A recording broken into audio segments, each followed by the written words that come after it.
Wild Talents, by Charles Hoyfort, Chapter 10F.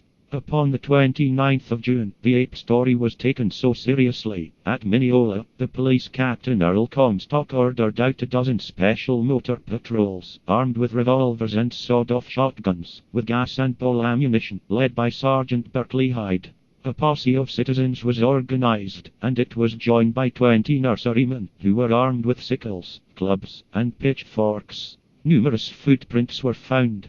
The prints seemed to be solely those of the hind feet, and were about the size and shape of a man's hand, though the thumb was set farther back than would be the case with a man's hand. However, no ape was seen.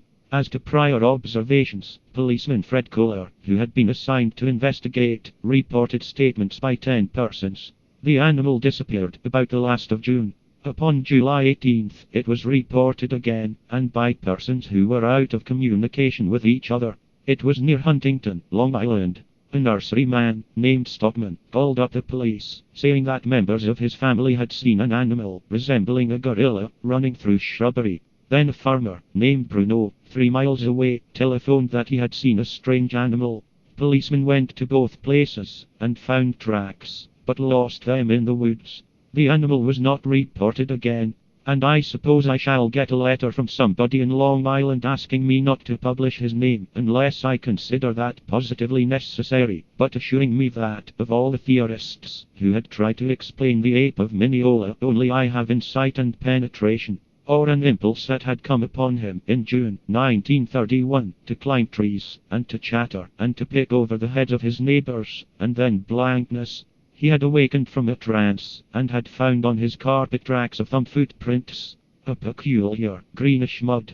He had gone to Lewis and Valentine's nursery, and there he had seen a patch of this mud, which was not known to exist anywhere else. And, if I don't take seriously this letter that I shall probably receive from somebody in Long Island, it will be because probably also I shall hear from somebody else, telling me that above all he shrinks from notoriety, but that personal considerations must be swept aside for the sake of science, that, as told in the newspapers, somebody had slung a brick, hitting the retreating ape, and that he had been unable to sit down next morning. But the germination of a new idea, I'm feeling.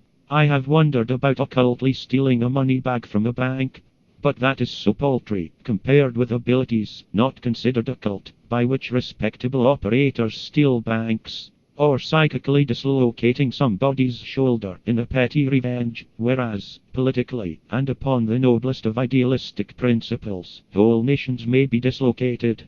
But, when it comes to the miracle of Mineola, I feel the stirrings of usefulness, or the makings of a new religion, founded as solidly as any religion ever has been founded.